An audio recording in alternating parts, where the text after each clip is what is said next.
Thanks for that, Bree. Okay, Nick, yeah, if you don't mind jumping in, that would be great. Sure. Thanks for having me, everybody. I'm Nick Vernilau. I use he, him pronouns. I'm the program director for Outreach Fort Collins. We're a street outreach program that kind of serves a dual function in the community. The first is to perform street outreach and engage with unsheltered individuals and connect them with services in the community through relationship building and trust and rapport building with them.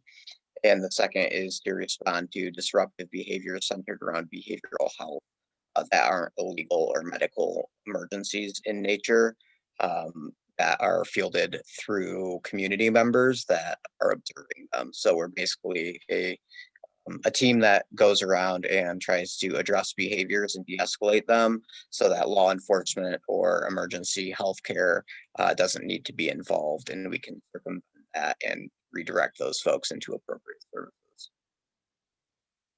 Thank you. Thanks so much to each of you for being here.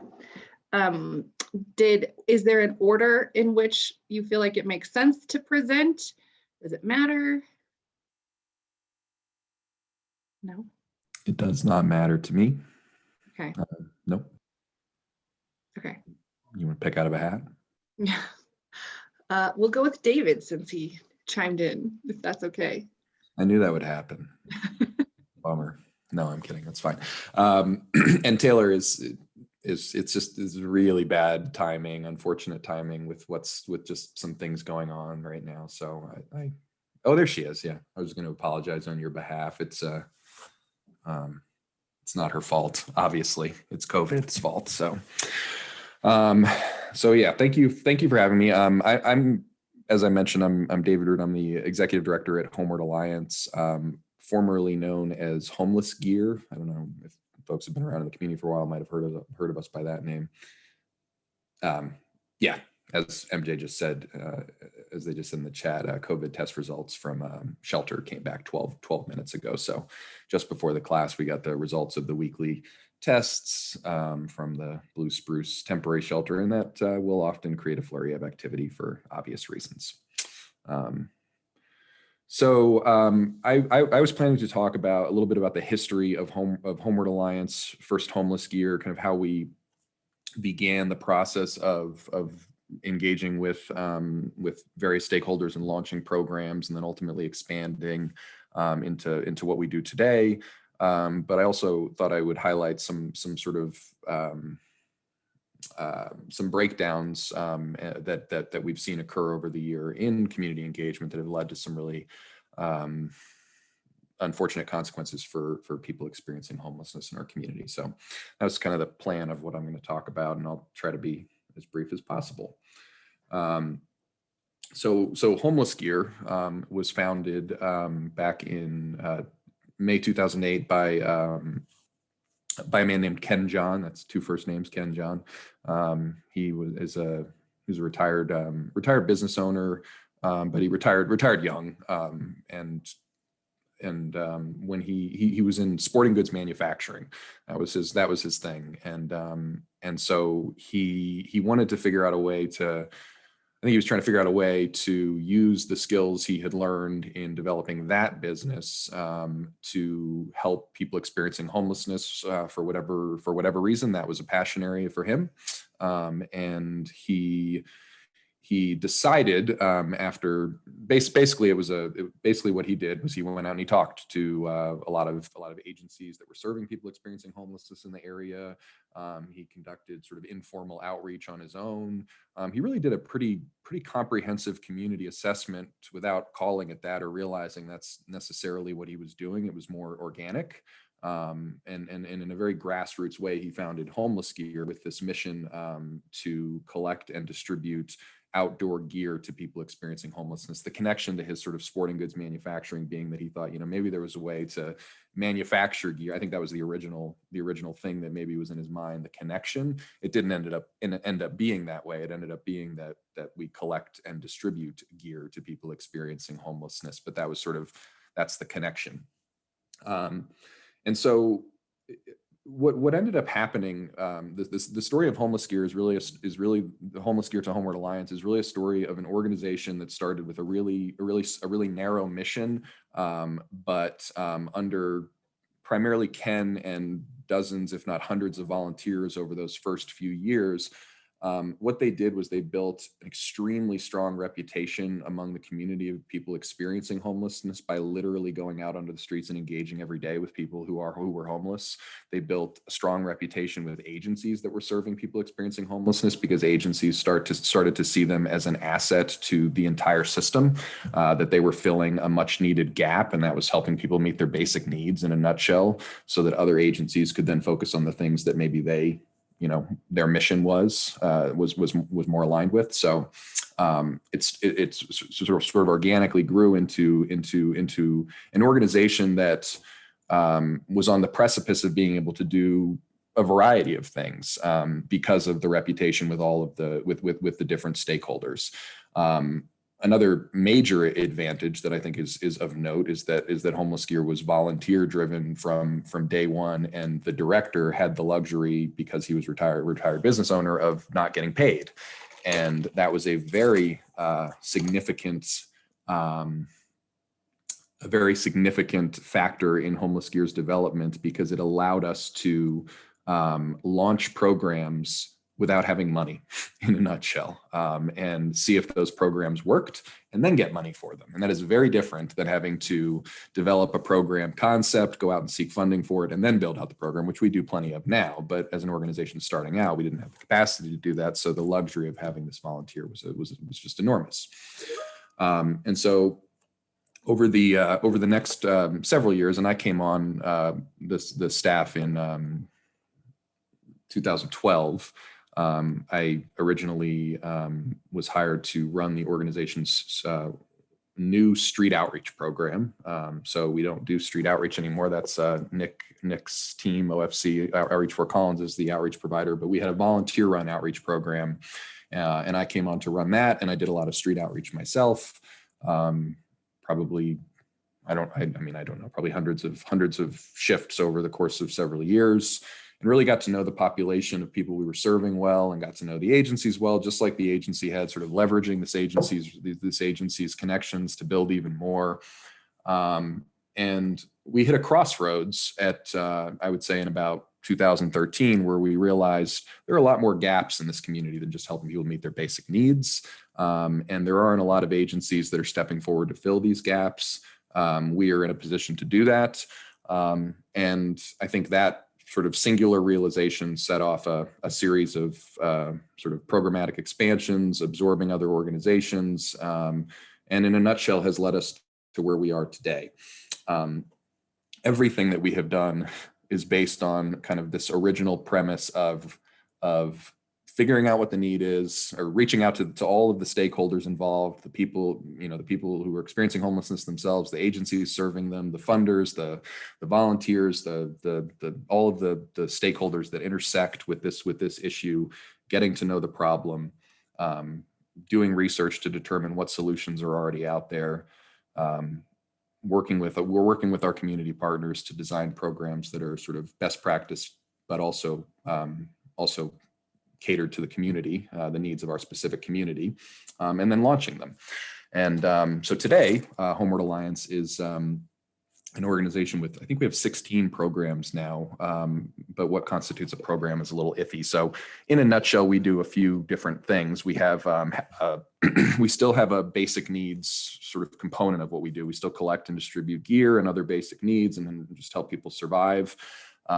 We operate the Murphy Center, which is a resource center and the hub of services for people who are homeless or at risk of homelessness in Larimer County. I think it's worth, I'm going to talk about the Murphy Center in just a moment, but that is probably it's the single most important initiative that we have taken on in our history, in the sense, in terms of our ability to then expand other initiatives, because the Murphy Center is designed to be the hub of services for everyone who's homeless or at risk of homelessness in Larimer County. There are 20 agencies, including us, that provide services there.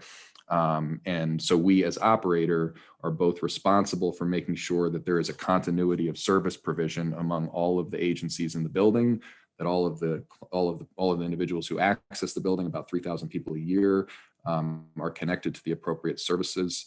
And then we also provide some of those services through our programs. We have an employment services department with two primary initiatives. One is a general case management program for anyone who's a job seeker, who's homeless or at risk of homelessness. And then we have a program that's state funded, where we work specifically with people coming out of prison who the Department of Corrections has identified as medium to high risk of recidivism. We have a housing services department that is comprised of numerous initiatives, but in a nutshell, a variety of different initiatives targeting different subpopulations among the people we serve. So everything from rapid rehousing, which is a housing intervention that targets lower to medium risk households, to prevention, which is targeting lower risk households, to our programs that work specifically with people who are engaged frequently with costly community systems like hospitals, jails, and are chronically homeless. We have a family services department that is mostly a series of partnerships with other agencies that are the primary boots on the ground in our community when it comes to family services. So most of what we do is resource navigation, essentially light touch case management, where we sort of supplement the case management of other agencies. We have a bilingual resource navigator who is embedded in agencies and communities that serve Latinx households and in particular people without documentation, families without documentation, I should say. And we also have several rent assistance funds that kind of fill in gaps where our community's primary rent assistance agencies can't. And the last year, that's mostly been families who are undocumented. And then most recently, I guess the big behemoth of an addition to our organization has been health. And I'm going to let Taylor go into that a lot more when she talks, but COVID response and working with many different agencies on several different initiatives, including the isolation recovery quarantine site where Taylor is now, the non-congregate shelter site where we have people in hotels who are 65 plus or otherwise susceptible to serious illness or death from COVID, and then a variety of other just sort of, I don't know, I would say impromptu health initiatives throughout the year related to COVID. The thing I wanted to highlight before I pass it off, because I think I've been talking for 8 minutes now, if I'm counting correctly, is I want to talk about just kind of what happened when we saw a significant system breakdown in our community engagement process at the Murphy Center. So the Murphy Center was built in 2009 and originally was owned by United Way of Larimer County and operated by what is now Summit Stone Health Partners, was then Larimer Center for Mental Health. It in 2013 transitioned in management and ownership to an organization called Serve 6.8 that was based out of Timberline Church. And this organization really didn't have very much experience in the homelessness services world and I think just had some values that conflicted with the values of agencies that were on site at the Murphy Center. And they stepped in and were the only agency willing to step in. And that was a big part of why they did step in. And over a series of a couple of years, there was just a gradual erosion of trust, primarily among the guests of the building. There were numerous small things and some large things. Depends on what your definition is of small and large, but things like removing the safe zone signs from the building that say this is a safe zone for people regardless of, gender, sexual orientation, et cetera. So things like that on top of, things that you could Google and read about in the newspaper. There was an incident where they accidentally threw away dozens of people who were homeless' belongings. And so and then simultaneously, there was a breakdown of trust between the agencies on site and the operator, mostly due to those things, but also due to just a general lack of communication. What happened in that time period was there was no communication from the top, from the agency operating the building with the agencies that were operating within it. And so without that sort of consistency of communication and an understanding of the sort of expectations, the mission, the operations of the building, things fell apart pretty quickly. Agencies started leaving. Guest traffic reduced by about 40% year over year in the final year that the agency was there.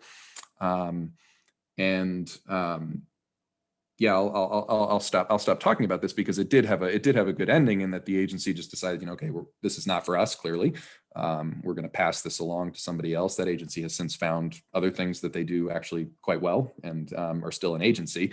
But the Murphy Center just wasn't the right fit, and it ended up being a great example of about 6 or 7 agencies and 2 or 3 primary funders coming together with city leadership to kind of save the Murphy Center in its final hours, when it was about 6 weeks away from closure, I think, when we got the notification that they were not going to be operating it anymore.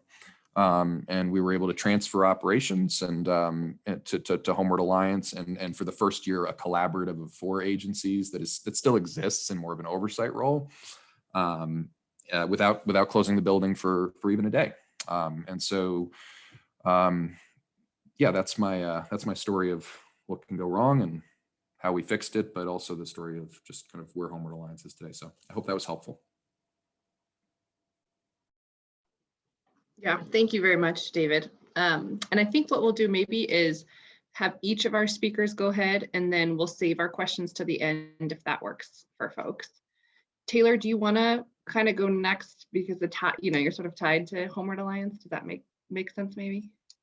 Yeah, and I was thinking, I believe this group has heard my spiel and soapbox before about health engagement with this community and the lack of any sort of health engagement in history, and this just hodgepodge of health organizations trying to work together and different resources and different levels of care. It's just messy. So I think that I may just kind of gloss over myself, and I know that Izzy will bring a unique perspective on health engagement for sure, and and I'll just pass the torch to the next.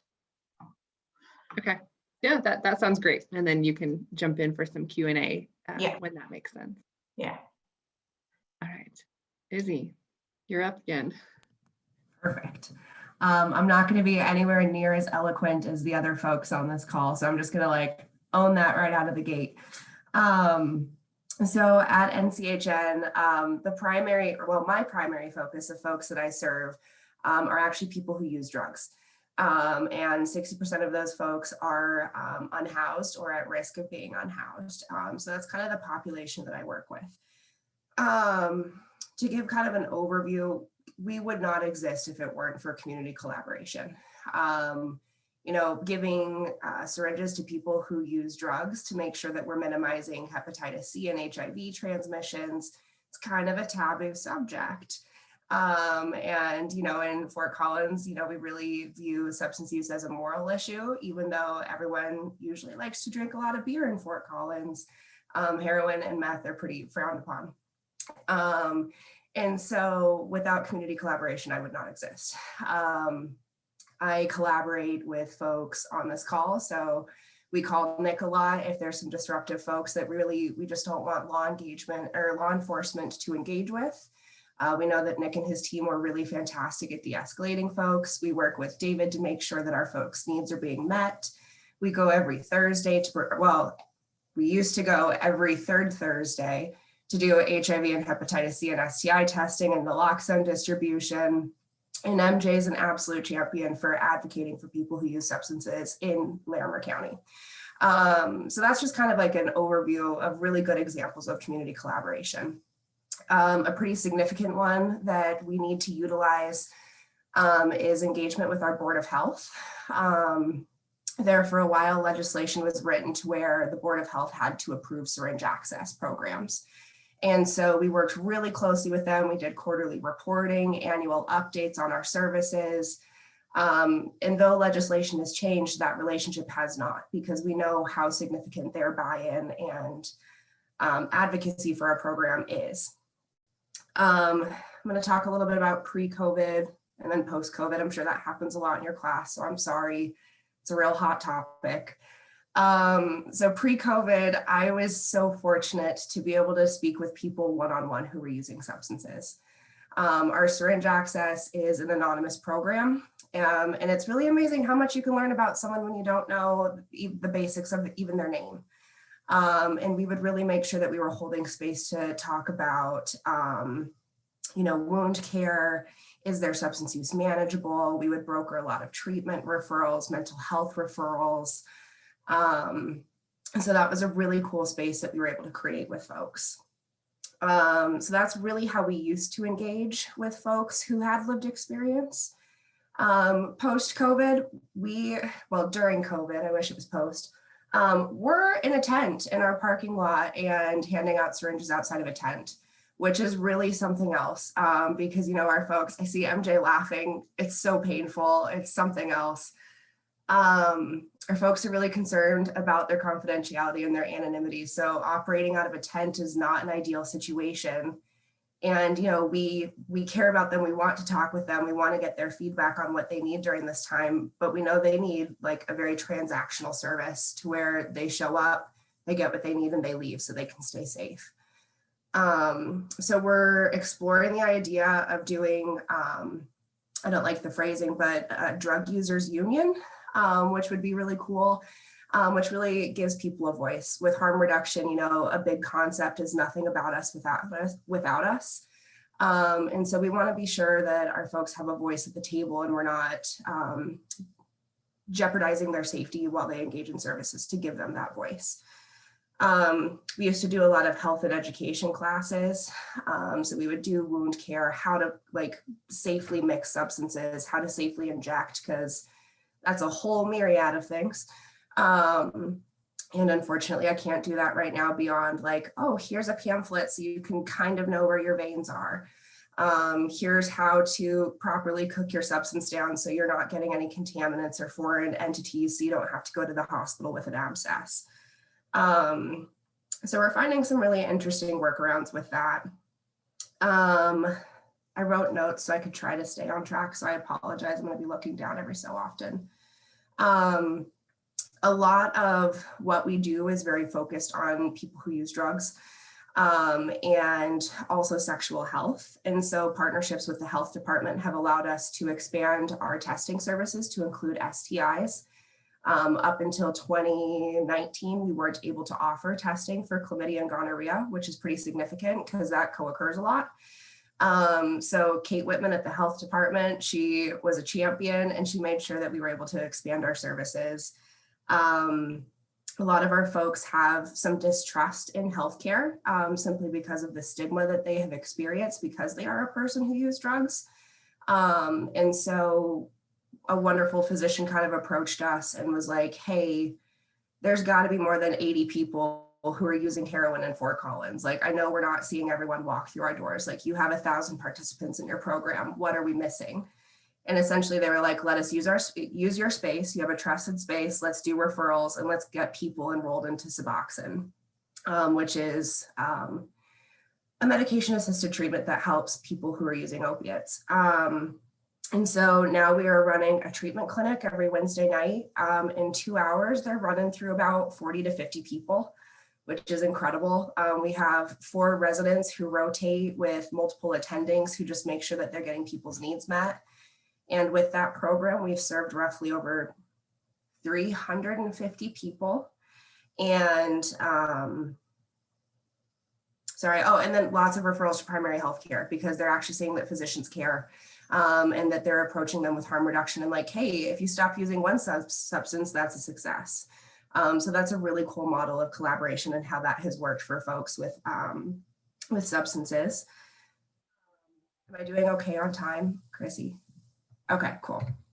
I ramble a lot, so I'm just going to own that also. Something super cool that's happening. is that, so that legislation that I spoke on that kind of restricted syringe access programs from only being Board of Health approved, that was actually rewritten, and that restriction is no longer there. And so we don't need Board of Health approval, which is significant. We've tried to get syringe access in Weld County time and time again, and Weld County is like its own little interesting thing.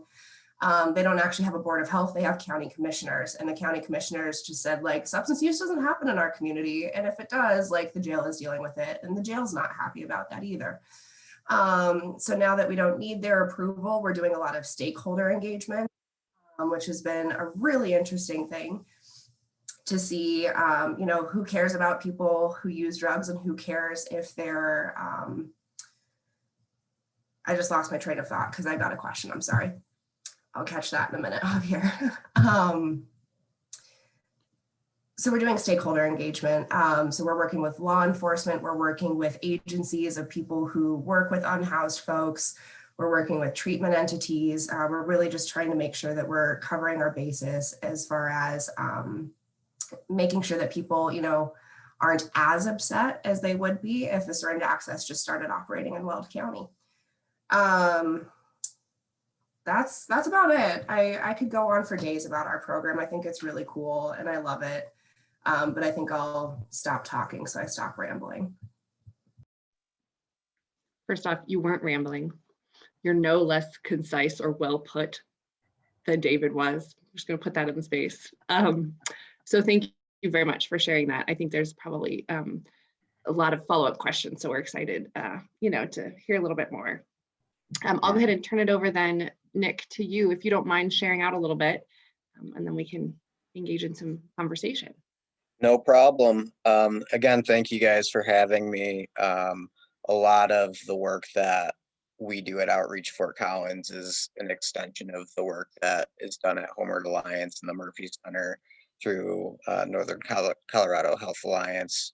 It really, truly is a collaborative community that we work within. So I want to highlight that as well. Like we all know each other, and that's how the group was formed. And we work, you know, David and I were in a meeting just prior to this. Like we all work together very frequently. So I think that's really important, like, especially with regards to community health.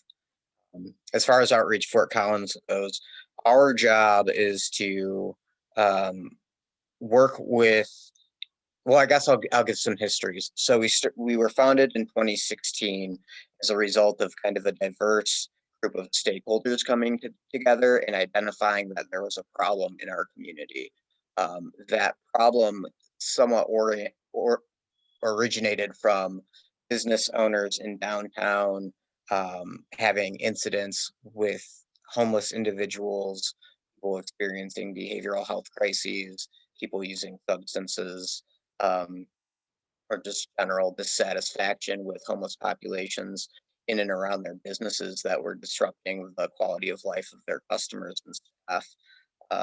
And so as a result of that, they were calling police services and or 911 to address those issues, but the issues that were happening weren't necessarily illegal, weren't medically emergent, so there wasn't really a need for direct emergency health care.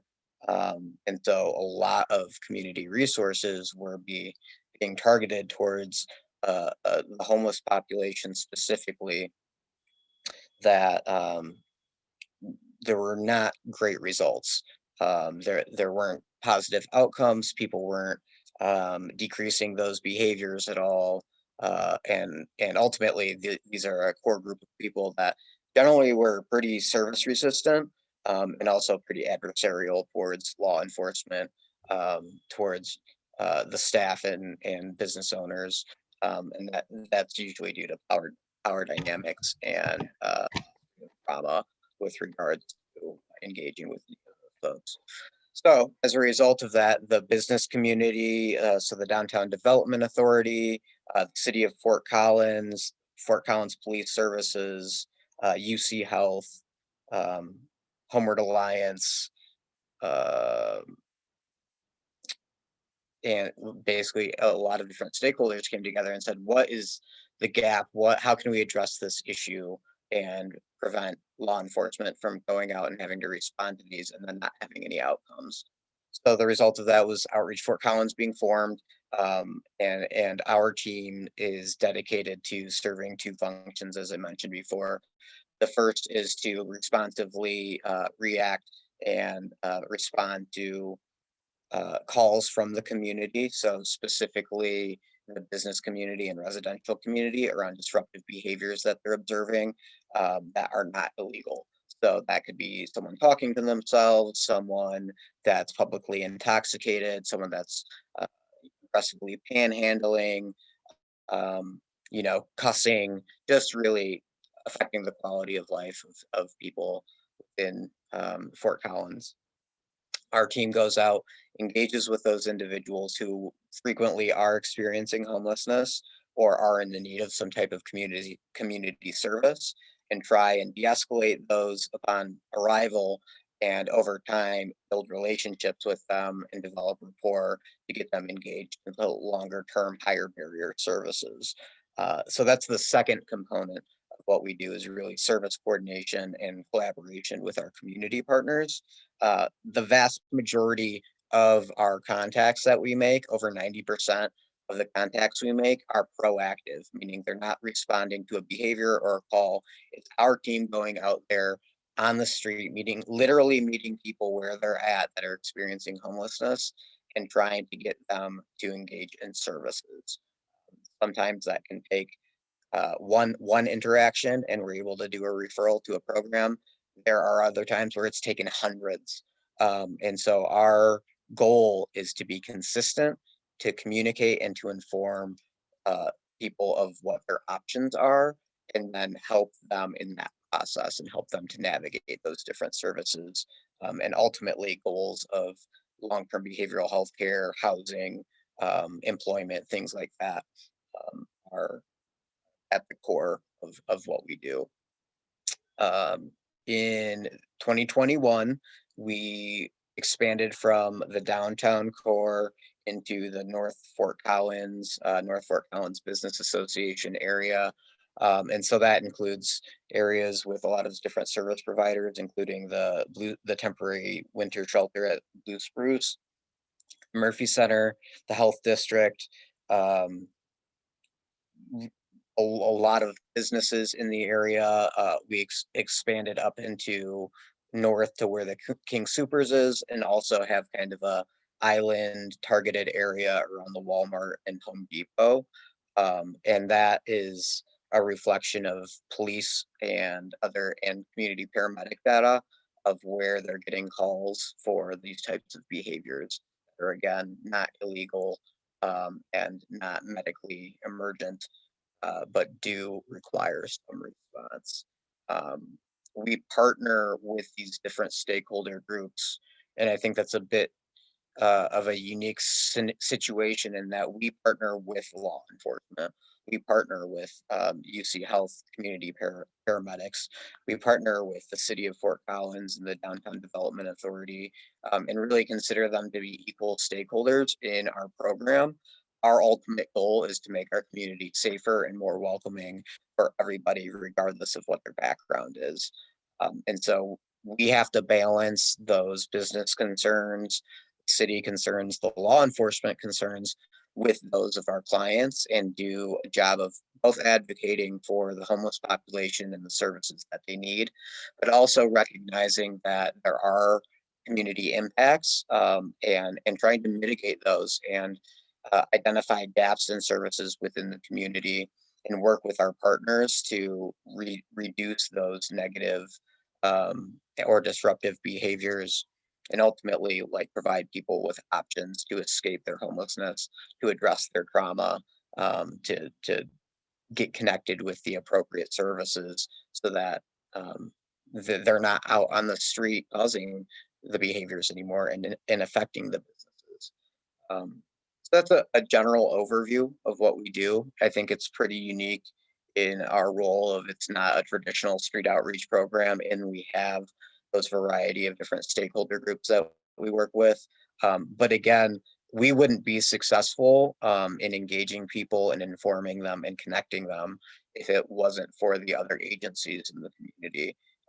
And so I just really want to point to, especially regarding community health, that collaboration is such a key component to what we do, and how we demonstrate success amongst clients that each of us are working with, and a lot of times that we're all working with, whether we know it or not.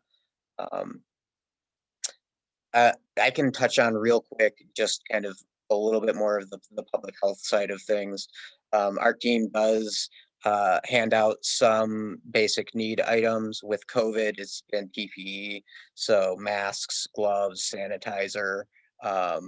Right now, with the cold weather, the major items that we hand out are clean, warm socks, water, and hand warmers. Those are things just to prevent frostbite, hypothermia, really just basic in the moment needs for folks that might need them. And then we try and engage them with like the different shelter spaces that are available, or going to the Murphy Center, or where they can get a meal, or any of those other kind of day-to-day activities. In the past, we've worked to do Hep C vaccinations with populations that are unsheltered or not accessing services and experiencing homelessness. We're seeing a lot more with this expansion engagement with encampments and folks that are not in, kind of highly trafficked public areas, but are camping up along the river, or in kind of hidden away spaces. And so really trying to get them to engage in higher safety services with shelter is kind of a priority.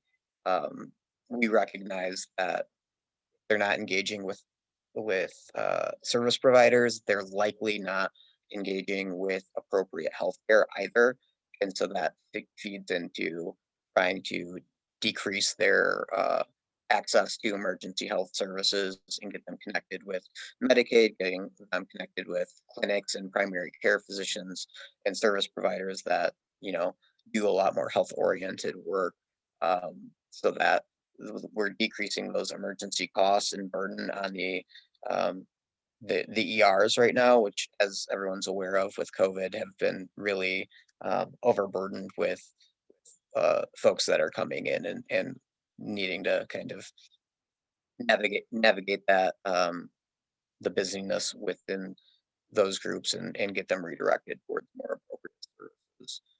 So a lot of it is just communication and consistency, building trust with folks, and meeting them where they're at and when they're ready. Don't force anybody to do anything.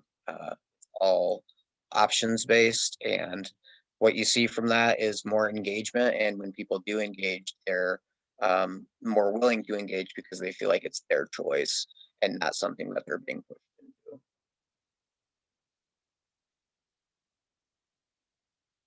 How did I do on time? I wanna. Yeah, we're doing great on time.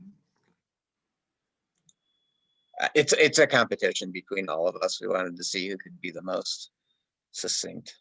Got it. We can do a little vote at the end. Yeah, there you go.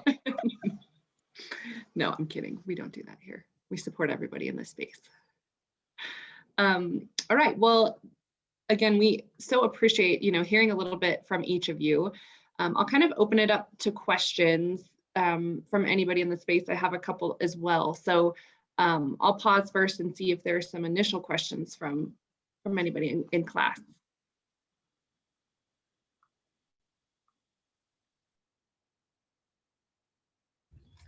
We talked a little bit about like distrust of people experiencing homelessness with healthcare.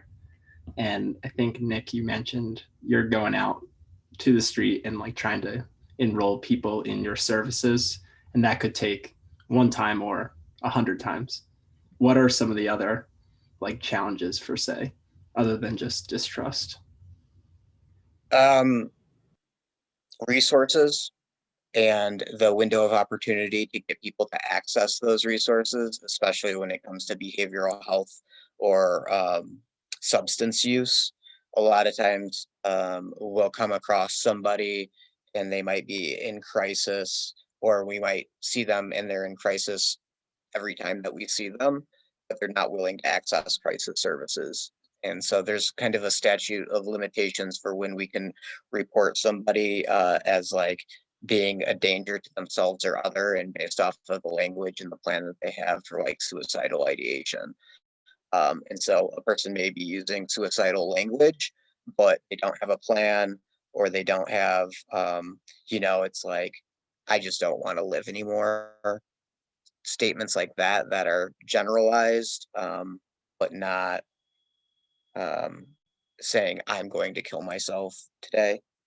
So that's an example of like with behavioral health, of having that conversation. And then if someone wants to get some kind of behavioral health support, getting them to access crisis support services in the crisis stabilization unit, that they have to accept that, and it's not something that can be like forced on them. So that window of opportunity where a person's like, yeah, maybe I should get help with this, is often very small. And so getting them to the right service in the moment is very challenging.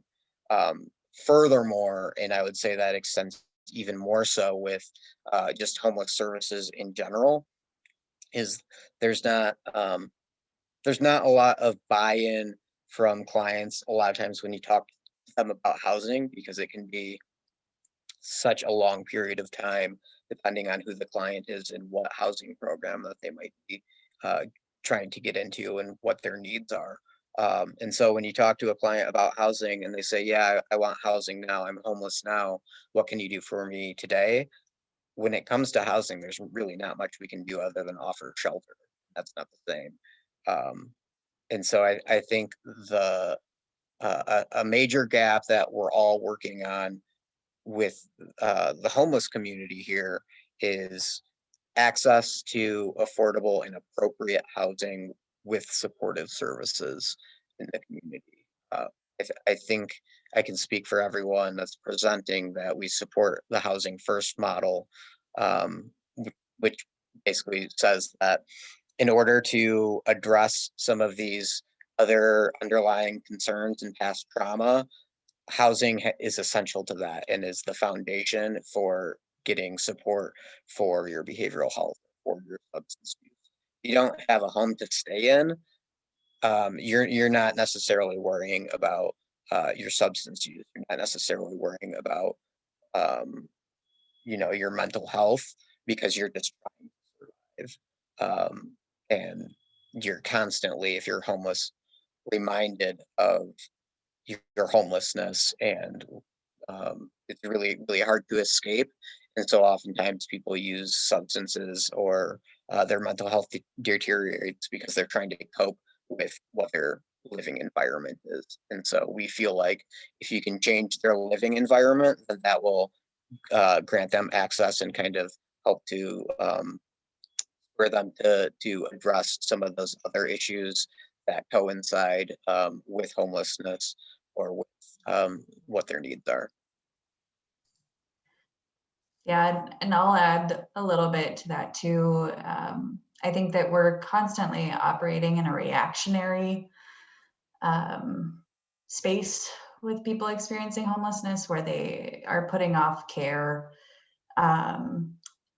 And so those comorbidities are compounding, and maybe they use substances to deal with that pain and trauma and whatever other health conditions that are going on to survive on a daily basis. So I think the biggest challenge for health for this population is just like getting more into the prevention model of like trying to prevent these serious health conditions from ever happening, which always goes hand in hand with housing, as Nick is saying. But I think COVID has definitely exacerbated this too. I think like we've seen studies in the general population of people putting off care because of fear associated with going to hospitals or going to a urgent care or or anything really. I mean, like you think back to March, everything was shut down and people weren't even calling 911 for chest pain, heart attacks, things like that. So I think that has just exacerbated in this population as well. We've seen it over and over again with people who come into the COVID isolation site is they don't even know that they have COVID most of the time because their baseline is sick. And so it's just another day for them. And then there's always the issues of access to transportation.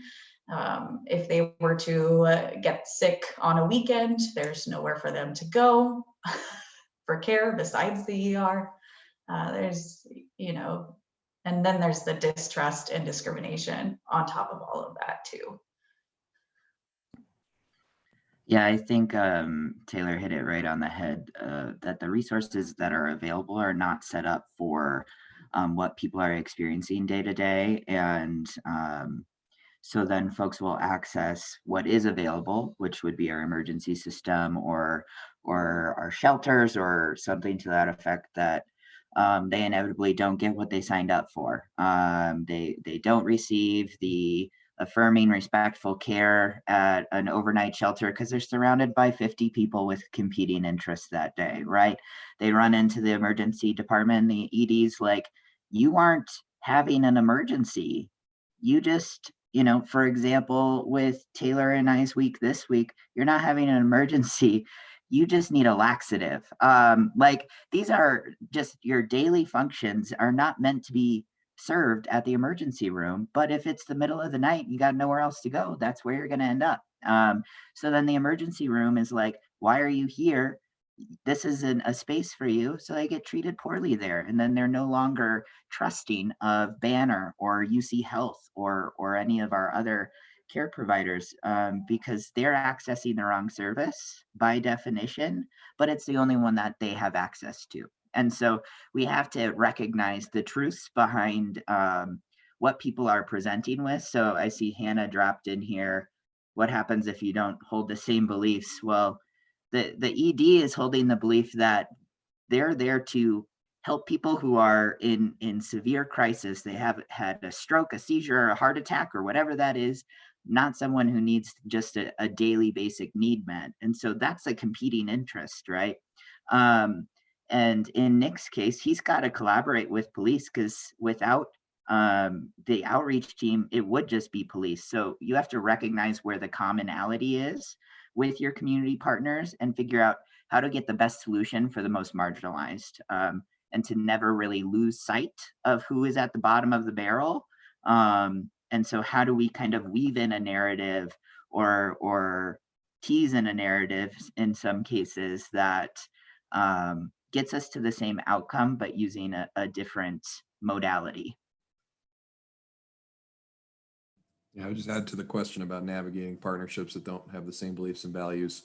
What MJ said, absolutely. I think that it is all about finding commonalities, and I think keeping your eye on the fact that it is people experiencing homelessness in this case who are going to suffer if you don't find that commonality. And so, in the case of like, I'm sure there are plenty of partnership. There are plenty of partnerships. Like we don't align philosophically with the police department in every way, and certainly, and we work with them all the time. And that's a really simple example. But there are plenty of agencies that operate differently than we do. And so, yeah, it's about finding that common mission. And like in the example of the agency that used to run the Murphy Center, they still serve people who are experiencing homelessness, just not in the same way. And so we don't go to them for, we're not collaborating on the kinds of things that maybe we collaborate with, like with some of the agencies on this call at that level, but we still collaborate with them. We still have overlapping populations. We still want to make sure that they have the ability to do what they do best. And so I don't know. I think there's a pretty good understanding our community is small. Our community is fortunately small enough too that I think that you can actually have individual relationships that are impactful at the system level. So like Nick having a good relationship with the police chief actually makes a difference, and he does. So like that makes a difference. It might not be as simple if we were in New York City and I said our Outreach Fort Collins has a good relationship with the police chief. Wouldn't hurt there either, but you know what I'm saying. I'm going to answer both questions a little bit, so I apologize. As far as the distrust, I think it's really a systemic issue. Fort Collins is small, like David was talking about. And so like, once you're burned by one service agency, are you likely to go back? Absolutely not. So like, I know that there's really excellent providers at Summit Stone Mental Health, but if I have one person who like, they just were shamed about like beyond belief for their substance use or what have you, they're not going to go back. And so then it's like, okay, well, what mental health provider can I send you to with Medicaid?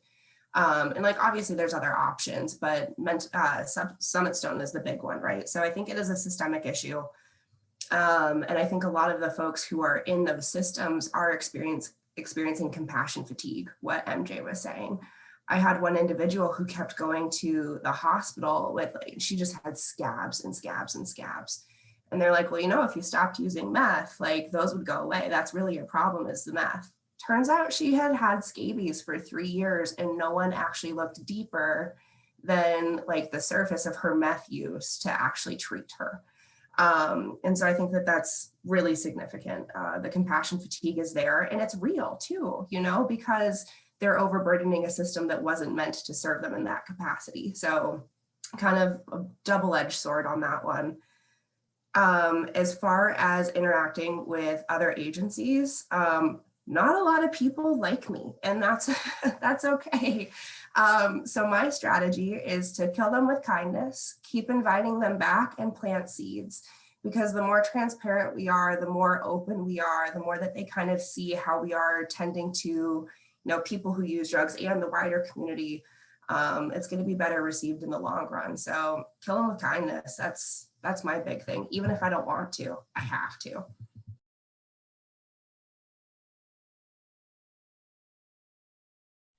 I would further that. I think that what I've learned the most with regards to like people with differing opinions or values is that you can find that commonality.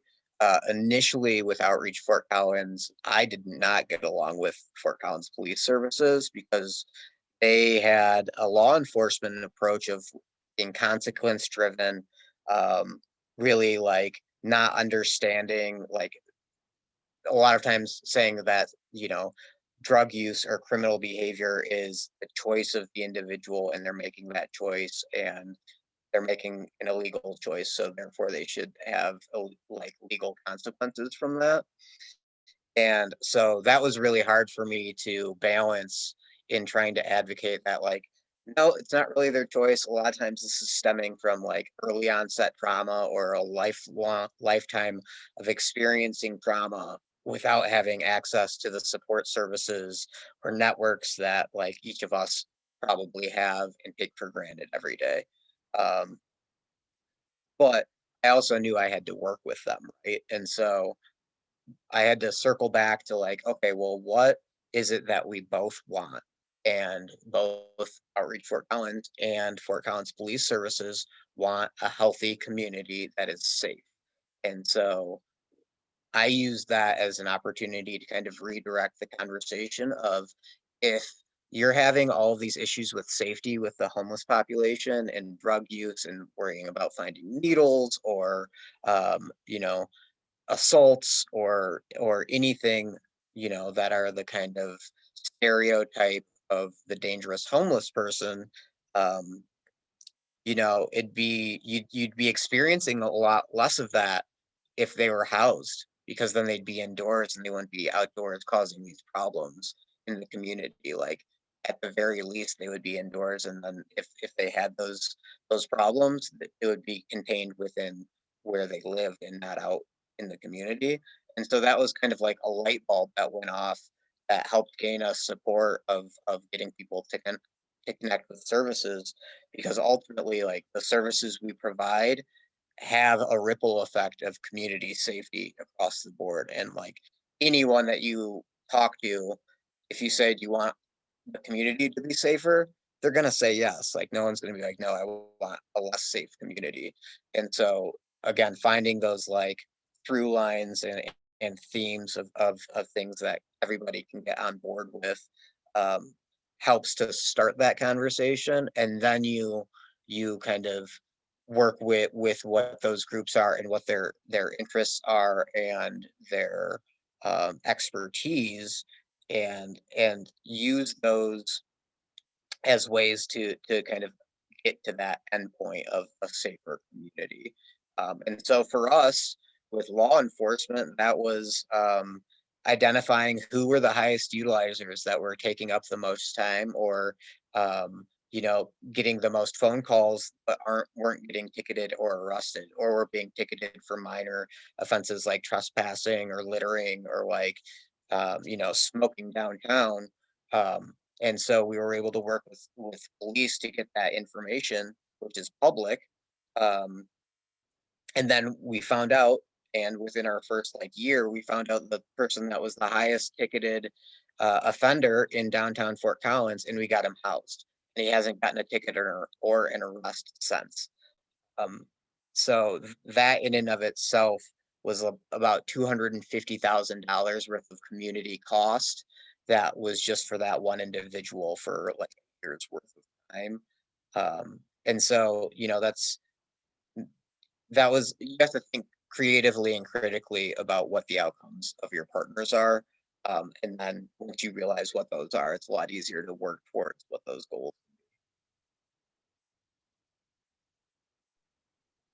I'll pause just for a moment and I recognize the time. So our class goes till 12:15, so we're still good. I just want to also acknowledge that if any of our guests need to jump off, you're welcome to do that too.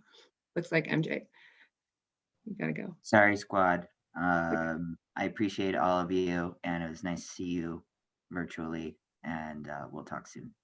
Sounds great. Thanks, MJ.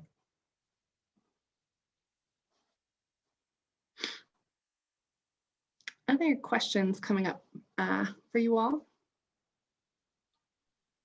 So I'm kind of thinking about like gaps that exist and gaps that you see that exist. And I know you mentioned housing and you mentioned medical services and not being able to access the appropriate services. But I'm curious if there are any other like big things that stand out to you as being current gaps.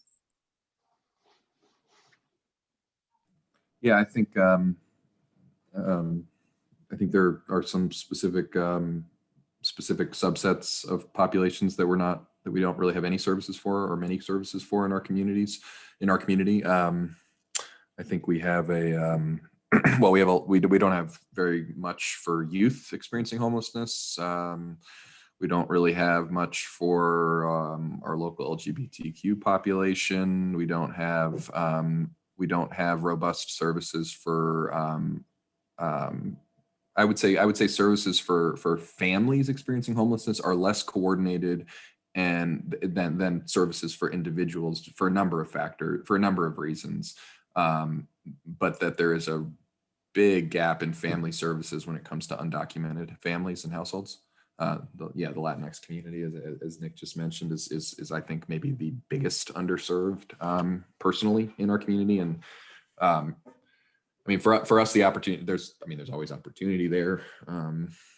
For us this last year, it's meant a lot. We launched a new collaborative with a few different family serving agencies, including the Family Center, which is a daycare. They do daycare, but it's also a case management resource center that primarily serves Latinx households. And Fuerza Latina, which operates a hotline, an immigration hotline, and Family Housing Network, which is a service provider in town that has a day shelter for families. And we hired this bilingual resource navigator last year to basically embed herself in with these agencies and in the community and try to connect households that are either ineligible for services or I mean, ineligible for, you know, certain relief dollars, or afraid to access certain services, and just doing intentional outreach. So I think that's a really small thing, but those are the kinds of initiatives we need to meet people where they are. And in this community, we don't do a very good job of meeting that community specifically where they are. And that's a reflection of mostly white people probably being in charge of how services have been implemented in our community for a long time. So I think, yeah, I would just highlight the sort of subpopulations and services for those subpopulations as a big one. In addition to some basic things like we don't have an adequate shelter system, we don't have, you know, day or overnight. I mean, there are like actual things beyond the solutions, you know, the things that are like preventive healthcare and housing and employment and all of those kinds of things. There also are some just basic things that we're getting fundamentally wrong as a community. And that's exemplified by the fact that right now there's no place in our entire county where someone who's homeless can be inside. And that's been the case every day except the absolute coldest days since we left the Aslan Center in June. Since June, there's been no place for people to go inside. June 19th. I would also add, for folks that choose not to, whether they have the access to shelters or to services, for folks that choose not to, because it is a choice, there are not adequate restrooms, hand washing facilities, basic needs, hygiene, facilities that are open 24/7 within our community. And so I'm thinking especially for people that are sleeping outdoors, there's nowhere to use the restroom. And so you're really left with no choice if you need to in the middle of the night. So I think that's a pretty decent gap as well. It's just understanding that regardless of if a person accesses services, that there's a limitation in the number of people that can access them at a given time. And even if they don't choose to and have the option to, that they still have basic human needs and rights, and those are also not being served. It's also illegal to sleep outdoors anywhere in Fort Collins, within the city limits.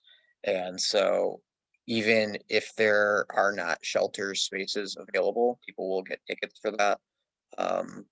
Fortunately, they did a moratorium on some of those tickets with COVID and the reduced shelter spaces, but historically people would get tickets regardless of that. And there's a number of reasons why people might not want to stay in the shelter, not the least of which is that a lot of people there are experiencing behavioral health issues or substance use issues, or people are actively using, and they're trying to not be surrounded by an environment of use, because they may be trying to,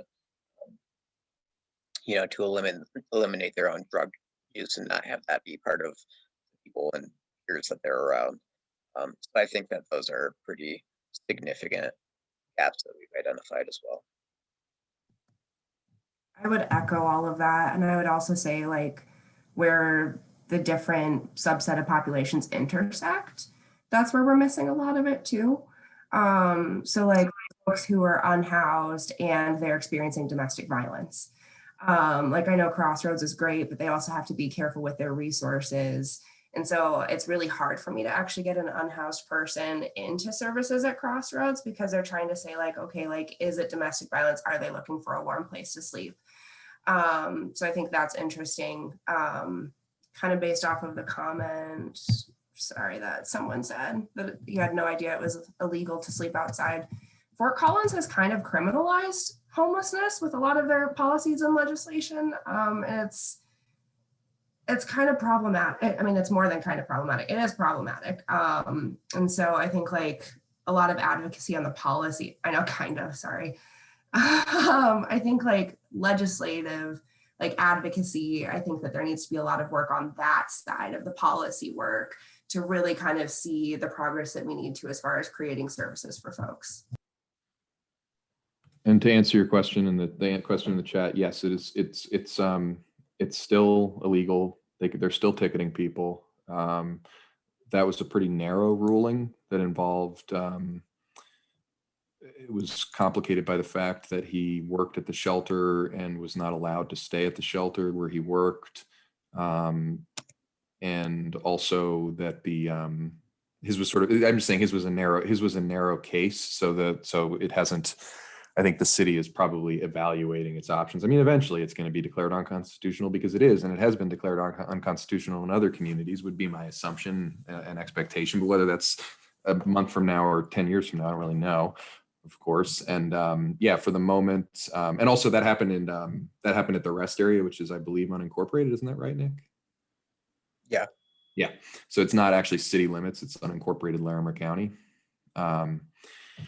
And so, yeah, if you sleep in your car, you can get a ticket for it. If you fall asleep on a bench, you can get a ticket for it.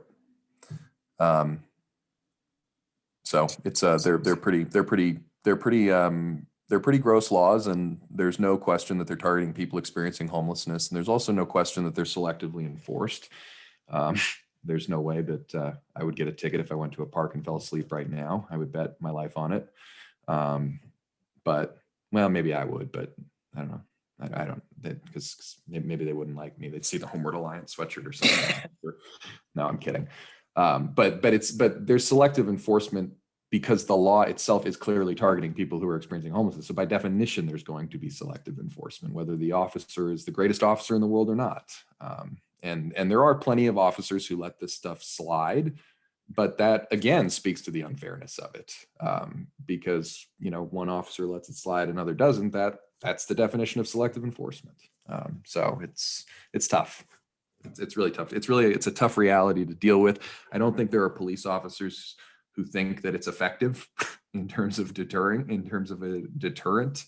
And so it's a bit baffling why it's taken so long for it to go away for me personally, especially when there's been so much litigation around it. But I think the city would argue that I think that they would argue that it's a people camping out, especially in the natural areas, is dangerous because they're on their own, and who knows, somebody could die out there, and so that would be one of the justifications. And then also we want to protect the sort of cleanliness of our wildlife areas. I think those are the two primary arguments. Yeah, to answer the follow-up, yeah, so it's already happening with people that get ticketed. They're not ticketed for the camping ordinance. They're ticketed for another associated crime that is being committed. So that's done intentionally so that people can say, well, we haven't ticketed for camping. Like, we've had 6 tickets in the last year for camping, but there might be 600 tickets for trespassing and another 300 for open container. And so what happens is the camping is the catalyst for involvement with police, and then rather than ticketing for that camping, because there is such a political divide and kind of the constitutional ethics of everything and questioning that, there's alternatives that people will get cited for as a result. And so it looks like we're not ticketing for camping, but the people camping there is the reason why they're being approached by law enforcement. Yeah, I would actually encourage people to, this is stigmatizing and disgusting that they did this, for what it's worth, but the county sheriff's department put on its website, you can do an inmate search. I just put the link in the chat, and they broke it down. They break it down by people who are homeless and everyone else. And obviously that's messed up. But in the case of this class, I would encourage you to look at the transient homeless bookings, and what you will see is pages and pages of nonviolent offenses, failure to appears in court for various nonviolent offenses that are just sort of we call them quality of life crimes. And it's just, it's shocking, actually. It really tells the opposite story that they think it tells. They think it tells a story of, you know, what a problem this is, that we have people experiencing homelessness in our community causing all of these issues. It really tells the story that we are criminalizing homelessness. That's the story it tells. I'm not that I'm biased.